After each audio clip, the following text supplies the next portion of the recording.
રાવણ પુરાણ કથાનું એવું પાત્ર છે જે સૌથી તિરસ્કૃત છે. આજની તારીખે પણ રાવણનું પુતળું બાળવામાં આવે છે. પરંતુ જો આ રાવણને સમજવા હોય તો એની પાછળ તેમના જન્મની કથા જાણવી પણ એટલી જ જરૂરી છે.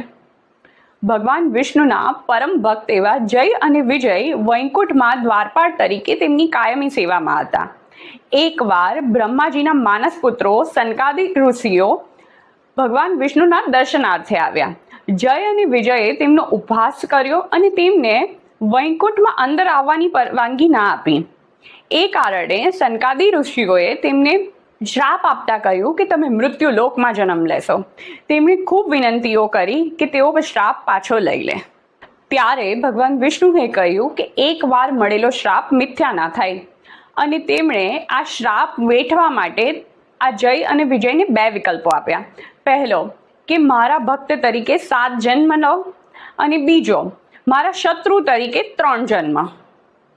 ત્યારે તેમણે જય અને વિજયે પ્રભુની સેવામાં ઝડપથી લાગી શકાય તે માટે 3 જન્મ ભગવાન વિષ્ણુના શત્રુ તરીકે માંગી લીધા. તેમનો પહેલો જન્મ ઋષિ કશ્યપ અને માતા દીદીના દૈત્ય પુત્રો હિરણ્યાક્ષ અને હિરણ્યકશ્યપુ તરીકે થયો, અને તેમને અનુક્રમે ભગવાન વરા અને ભગવાન નરસિંહે માર્યા.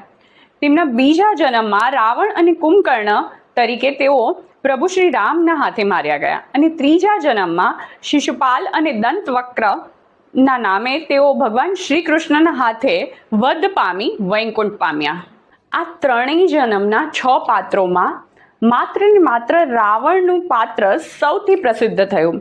તેનું કારણ છે કે શિવભક્ત એવા દશાનનમાં સદગુણ અને દુર્ગુણ બંને રહેલા હતા.